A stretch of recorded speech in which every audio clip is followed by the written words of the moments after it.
Good morning, Darryl. Good morning. How are you? I'm doing well. Very nice to see you. I haven't seen you, seems like in forever, but it's very good to see you. Been a while. Yes, ma'am. Yes, absolutely. When Skip said to me that you were willing to do one of these chats with me, I was overjoyed. So thank you for that. Yes, ma'am. I'm unsure because I'm in a public profession. I'm unsure if I want it posted on YouTube, but I will be candid.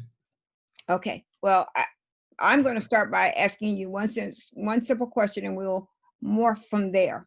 So I start by asking you, can you tell us your name and anything you want to share with us about your life or your life experiences, your family, anything? The floor is open to whatever you wish to discuss. So please tell us your name. My name is Darryl Bullock from Harrisburg, Pennsylvania, by way of Philadelphia, Pennsylvania.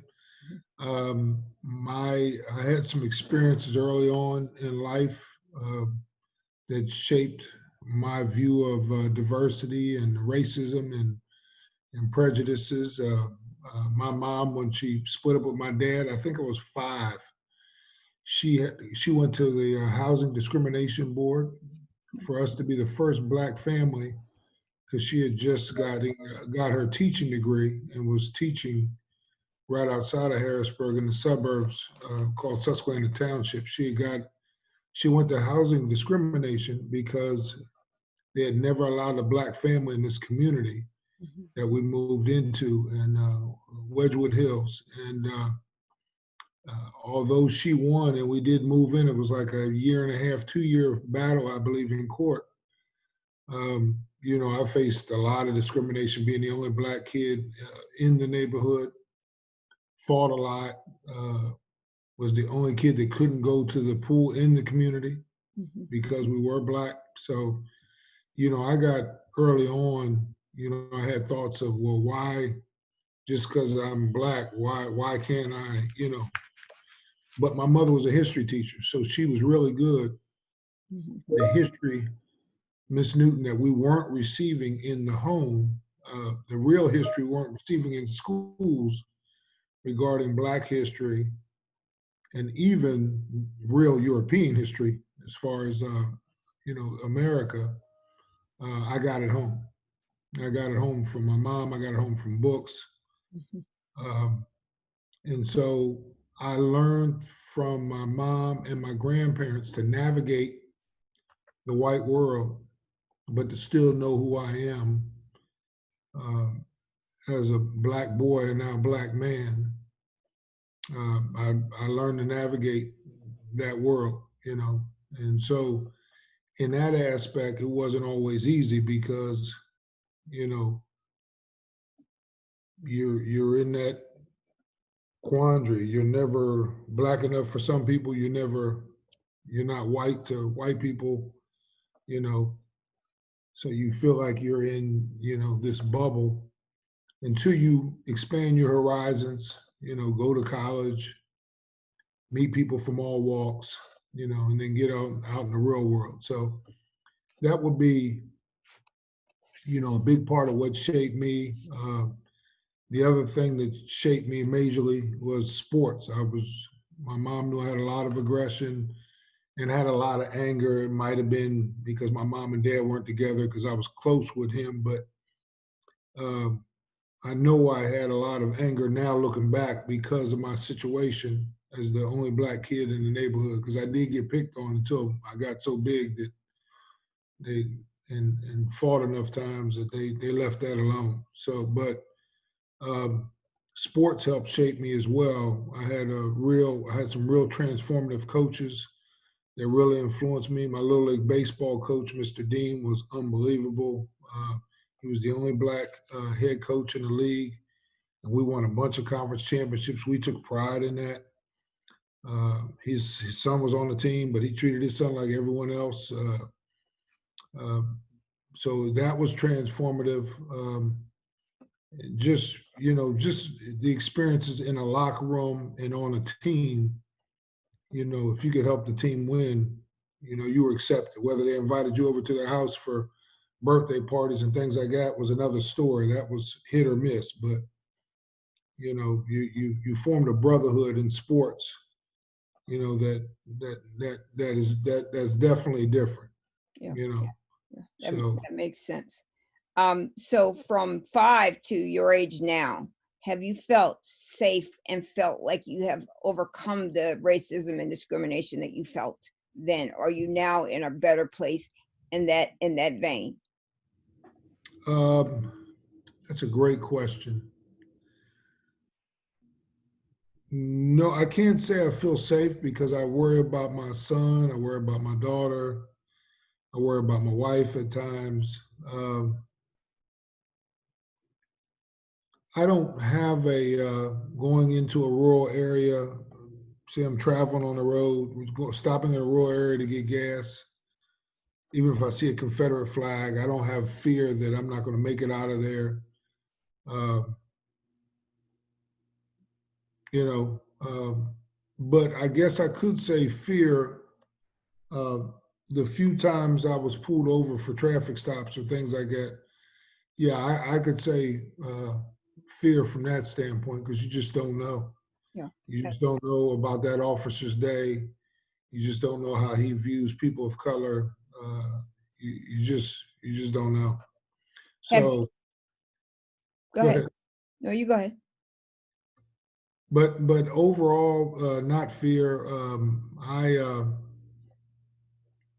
I think that a lot of things we're seeing today are things that I was born in the late '60s, but a lot of things we're seeing today were things that occurred in the late '60s, and I think uh, things that contributed to Dr. King being killed. Uh, and when he started talking about economics, are real. He saw the more he saw through the civil rights struggle, and even the Civil Rights Act passed in '64, I believe it was. He saw that economic justice was going to be as important um, as social justice. So Have you as a father had to talk with your children about traveling throughout, to school, to work, to wherever they go? Have you had that talk with your children? yes, And how did you feel having that talk, having to tell your children how to behave in a society that is not supposed to be open to all? not good, Uh, not good. You shouldn't have to have that discussion.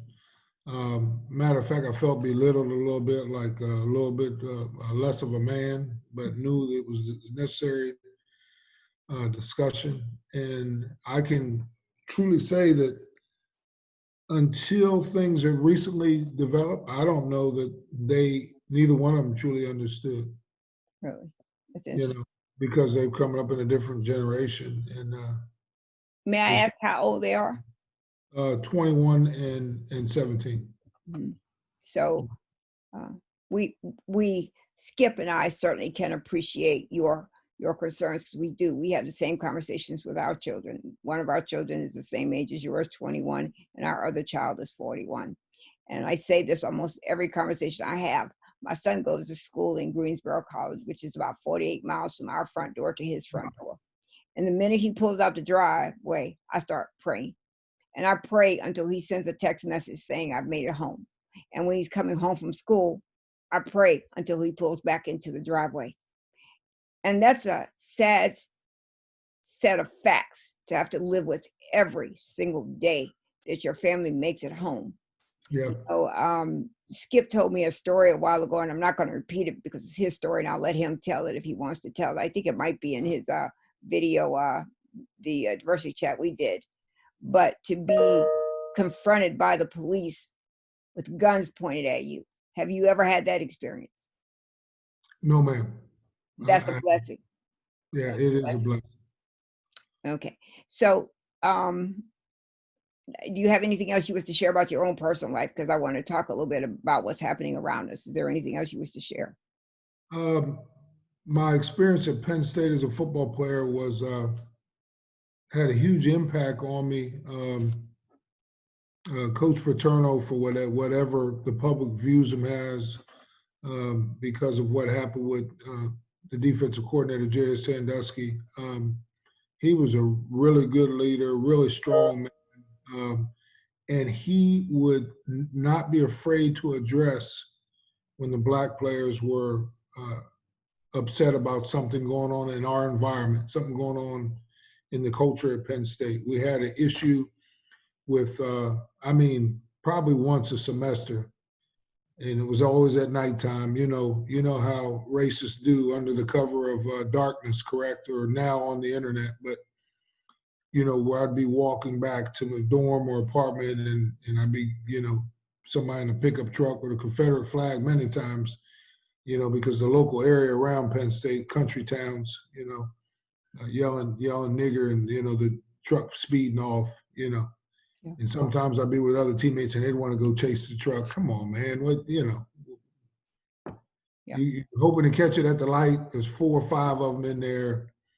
You're on scholarship. I mean, I know you're defending who you are, but I mean, that ain't gonna change. But so that would happen about once a semester, but maybe once a semester, probably once a semester. Or somebody close to me, if it did happen to me, would say have the experience. But our black women were having problems on campus at night. And so as a result, we had a protest and eventually ended up taking over the telecommunications building as a symbol of the lack of communication from the university president to the black student body. And then of course, like so many times for black folks, we found out that they had a similar protest in 71, 17 years earlier, 16, 17 years earlier. The same, I'm telling you, our 21 demands, I think, 17 of them. So the alumni came out the woodwork, people we never met, never knew, as the protests got. And so there's why I gained so much respect for Joe Paterno. He knew that some of us on the team were getting involved. And he said, listen, he said, I had players, Lydell Mitchell, Franco Harris, I had players in the late 60s during the civil rights era that came to me that were upset about things on campus and expressed how they felt and what they wanted to do. And I'm going to express the same thing to them that I'm expressing to you guys, is that we're responsible for your safety. So we just want you to let us know if you can't be at practice, because this was off season. I don't know how it would have been during the season, but this was going into spring practice. If you can't, to notify us, that if there's something going on and that you're involved in a protest, to let us know, just so we know where you are.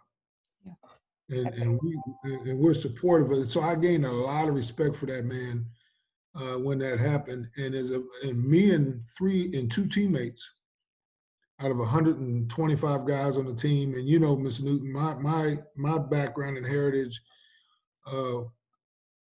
was, of a mother, a strong black woman, and my grandfather was a leader in the Harrisburg community and was president of the city council, ran for mayor against the incumbent. And, so I come from an environment of strong black, strong black family, proud of who they are. So it was me and 2 other teammates that were involved with the protest the most. Mm-hmm. And what the protest saw was, of course, they started asking all these questions. Well, why, how come the football players, the basketball players, how come they're not involved on our community that often? And so these conversations started, the same type of conversations that need to go on between white people who care, who can't believe what they're seeing with Ahmaud Arbery and Breonna Taylor and George Floyd, and the list goes on and on. Eric Garner, the list goes on and on. The same type of conversation, or not the same conversations, but honest conversations that should be taking place, took place between black students on campus and a couple of black student athletes, but it was just like 3 of us. So they saw our side of things on the first thing we experience when we come to campus is we go right to practice. Mm-hmm. We don't even get to experience black. Many times we're on campus with no one there. Right. Different, what we're talking from a football player's perspective. And so we talked about all these different perspectives. And it eventually got to the point where we said, we would like you guys not only to be involved like you are, but to communicate. We had made an agreement that let us be the mouthpiece to the athletic department. Yeah, that makes perfectly good sense. Explain to the different teams, just like the NBA's and Rays, and I'm so proud of those brothers, those young stars in the NFL that did the video. As a football coach, I was very proud of that. But you know, that was a time where there was a lot of unknown. Mhm. So we started communicating once a week with there's 29 sports in the athletic department at that time. We started communicating with we talked to Coach Paterno, and he had so much power, but we talked to the AD, and but and the different head coaches, some of them were real interested in keep getting information, and it might have been for recruiting, it might have been for their own players, and some weren't because they didn't have any black players on their team. So we gave information to them to a point. We weren't going to give them information on strategies and things like that we were thinking, but just on why we're protesting, um, our list of demands, uh, things that they could do to help create change. Those were the three basic tenets that we took to the head coaches of different sports. And it was mostly football, men and women's basketball, but there were some other sports, especially track. There were some other sports who had a number of black athletes that, had real raised issues with their coaches. But a number of them were, I would say they were hesitant to get involved. Mhm. Maybe And worried you about and you understand why they were hesitant to get involved. Yeah. Myself and Derek Gilmore, who's a sports agent now down in Atlanta, one of my best friends, and we were roommates for 3 years, and we're frat brothers. But uh, we tried to get guys on our team to boycott part of spring football. We wanted to boycott. Said we talked to the guys on the team, and they were, what can we do? And we said, well, listen, if we really want to have an impact. Now we hadn't talked to the leaders of our protest yet, but if you really want to have an impact, let's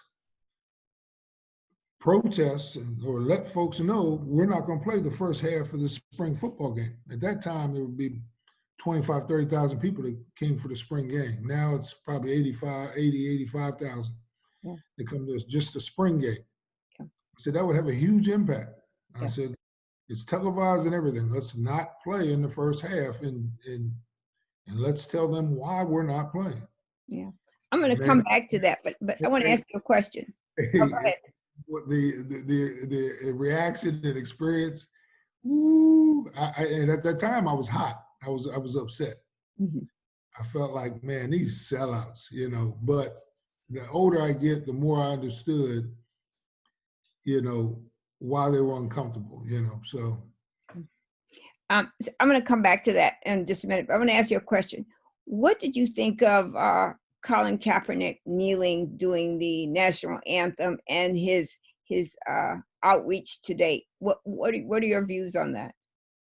Well, when he first started protesting, he was sitting down, and I didn't think it was right. And part of that of me was a coach. I just didn't think that part of it was right because your team is standing up. Okay, at least be near your team. Like because the bench is away from him. That was truly as a coach, but his sitting down, I understood 100% Mhm. because of we have all these criticisms as a government, as a country, of other countries and how they run things and human rights violations, and meanwhile we look in the mirror and wink. Yeah.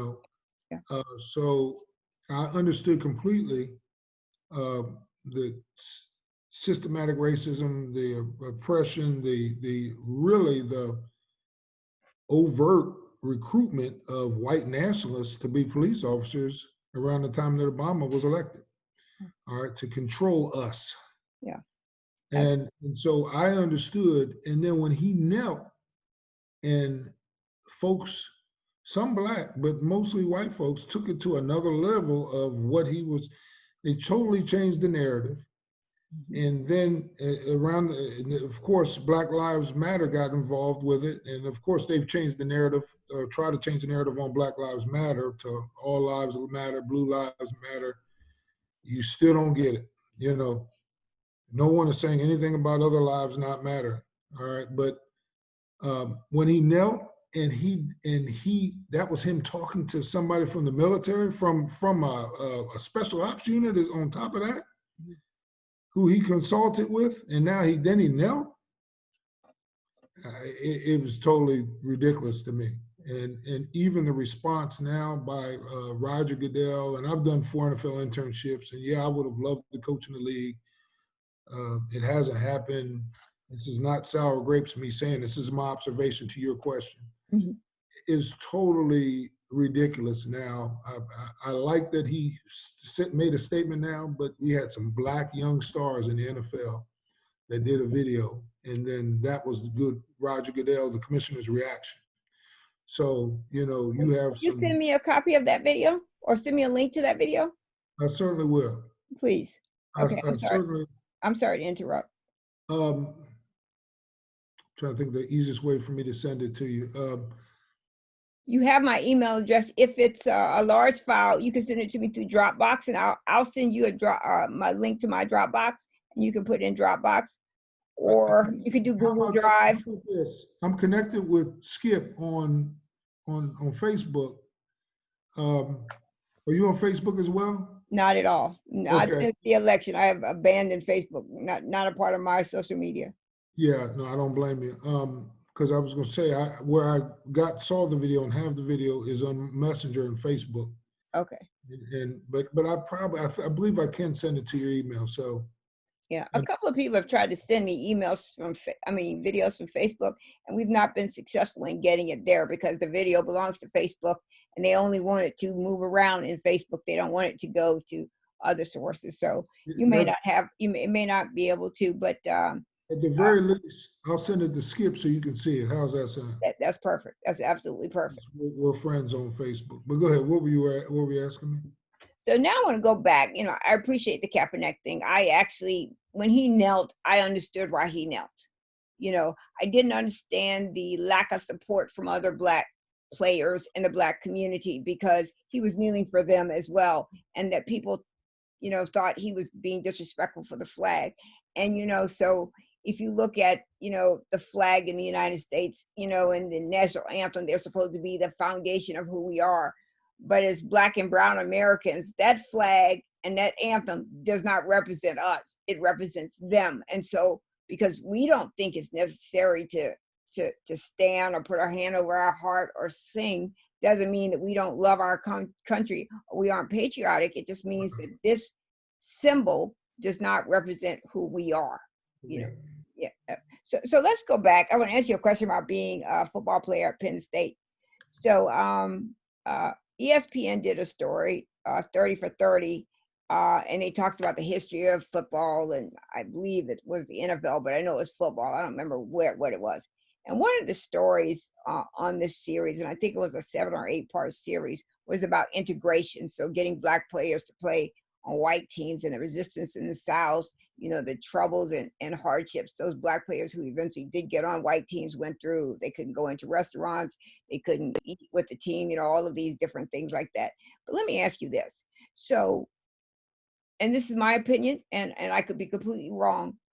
I felt like if Black players would have stayed with Black colleges, historically Black colleges, the economic dynamics of football, especially for players, would have changed because they would have come to us in a different kind of way. Because as you probably know, since you're a sports expert, you probably know that Black teams, all Black, historically Black colleges or whatever, whenever they had an opponent, it was all white, almost all the time, the Black team won, which is, I think, what gave a lot of the white coaches the gumption to bring a Black player onto his or her team.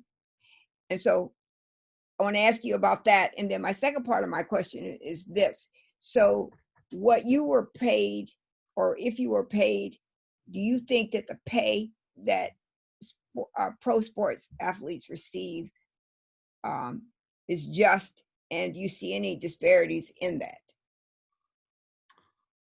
To answer the first question, I agree. If black players would have in the 60s and 70s would have stayed with the historical black colleges, it would have been definitely a different economic vein, and it would have, with the television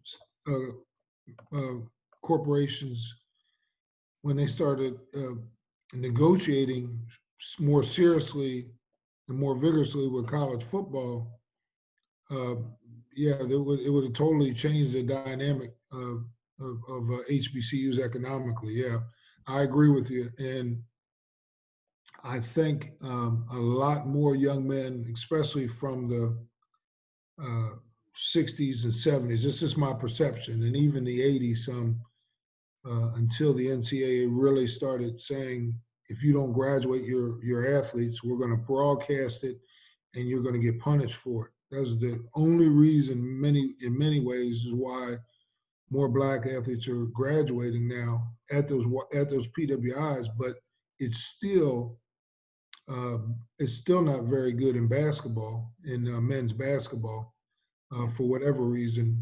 But I do.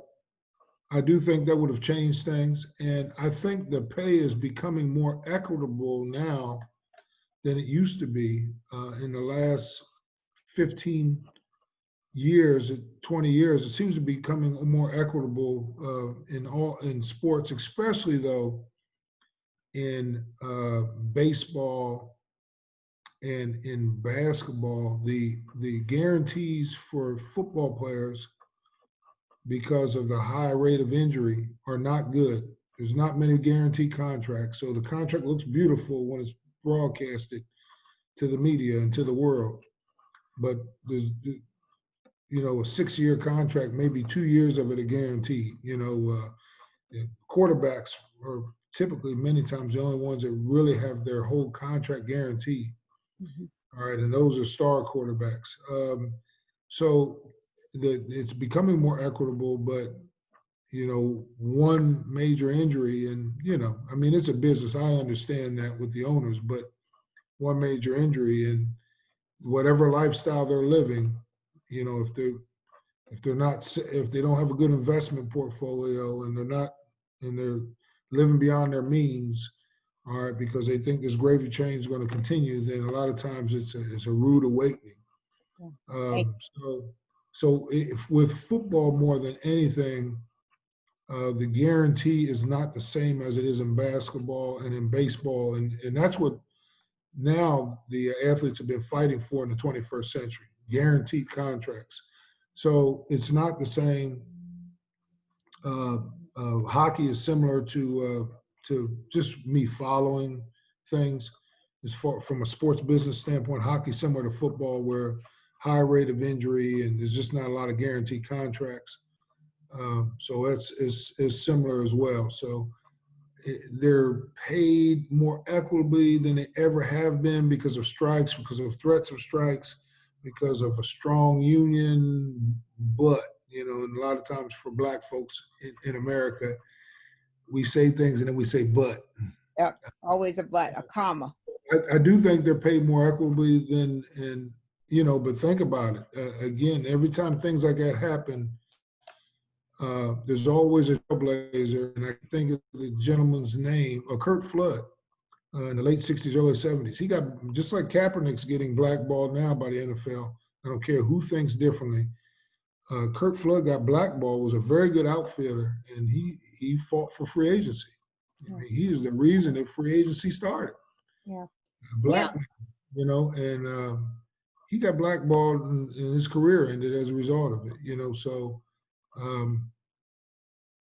But yeah, I do think they're getting paid more equitably now. But it's a NFL stands for not for long, for a reason. Yep, absolutely. We only have about 3 minutes more. I want to ask you one quick question about Mr. Floyd, and then I'll leave the rest for you to say whatever you want to conclude. So here we go. What did you think of those 8 minutes and 46 seconds? Horrific, horrifying. That police officer, I'm not going to even name him. Just just authoritative. He's just authoritative, reaching in his pocket because he's getting bored. He knew the man. I mean, nothing's come out about that they worked at a nightclub, but I mean, just and so it is a classic example of the abusive criminal justice system that we face as people of color. I mean, it's abusive to us.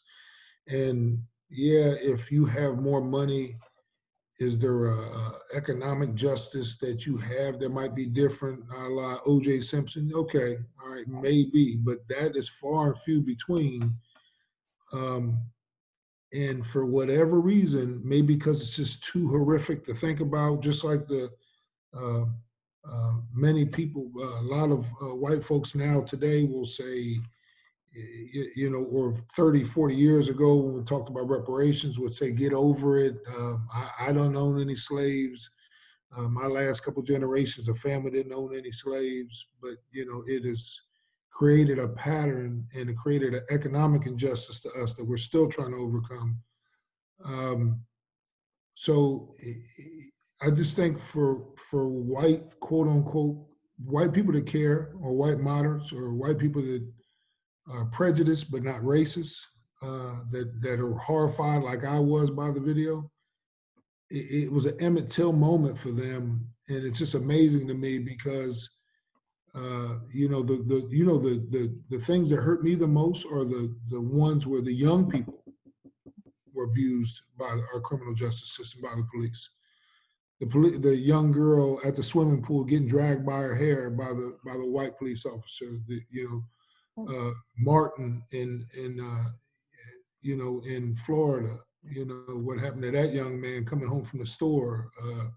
Those, you know, because I think about my kids and I just think about, you know, what we teach our kids is we want them to trust to an extent, but our kids can't trust to the same extent that a white kid can trust. You know, you can't just say trust authority. You know, you have to tell them how to interact with authority, but that's much different from a white teenager, and it shouldn't be that way. Uh, you But know, it is. but it is, yes. And so I was horrified by it. I was enraged by it, and I just said things have not changed. You know, I mean, as encouraged as I was when Obama was elected, and yeah, I voted for him, and matter of fact, I even campaigned for him where I lived in Chapel Hill, North Carolina at that time when I worked in North Carolina Central. It just you know, it's just the same. I mean, from the late '80s when they see us now from the New York City, I mean, it has not. And so those cases are the ones that bother me the most, the ones with teenagers Absolutely. that get railroaded and they can't talk to their parents, and you know, you get railroaded by you know, by evil men in the criminal justice system, usually men. Yeah. I Although think, the yeah, woman was in New York, the woman was the district attorney, but many times, usually men, as far as the police force is concerned. yeah. Well, we're out of time, but I will say this. You have made some very salient points that we need to continue to think about. We need to continue to have these chats. But my mother used to say, words without actions is just a waste of breath. You know, so we need actions. Um, these diversity chats that I am doing is my way of putting the voices of people who do not ordinarily have a platform to speak and share their stories or tell their truths. And I hope you will come back and do another one with me, you know, sometime later on, because I have a bunch more questions I'd like to ask you, but I've been trying to limit these to 30 minutes. I But will. oh, excellent. When this video is converted, I will send you a link to it so you can see it. Once you see it, if you approve it, please respond back to me to give me the okay to upload it. That I works. probably will, but yeah, I'll look forward to. You know, I was a little apprehensive at first, but I look forward to viewing it and then letting you know. Yes. Absolutely. Well, thank you so much. Stay safe. You have now become a part of my family, my community, so I will add you to my prayer list too. So please do stay safe, you and your family. And I am grateful for Skip for connecting us. So thank you very much, and continue to support Skip. Although there are days around here where I just want to put him out on the side of the road because he bothered me so much. But I love my husband. That's husband wife. Dynamic, right? It's a husband wife dynamic, especially years of experience as husband wife dynamic. Yes. Yes, absolutely. And we've been married we got married in 1994. So I don't know what year this is right now, but we've been married for a minute, so we have our moments, but there's no one more important to me than my husband and my children. So thank you, and continued good health, and stay safe. And that helps you to navigate this racist society that we live in, and the almost daily stress that we feel as people of color. I mean, it's just a cloak, extra cloak on us. It really is. Absolutely. So email me when we can do this again. I prefer early in the morning or late in the afternoon or anytime on the weekend. So please email me when we can do this again, because I have like at least 10 or 12 more questions. So thank you again. Stay safe. I will definitely participate in at least one other 30-minute segment, and morning time is good for me as well. You stay safe as well. All right, take care. And share this with your friends. Tell them to subscribe to my channel and to do one of these with me. Because as you said, you thought it was going to be uncomfortable. I'm not going to ask you anything you don't want to talk about. You don't have to tell me anything you don't want to talk about. We want to protect your well-being, your safety, your career, your family, your economics. We want all that to be stable. So this is not an attempt to undermine any of that. So yes, thank you, and stay safe. You as well, ma'am. Take care. You have a good day. You too. Bye. Bye.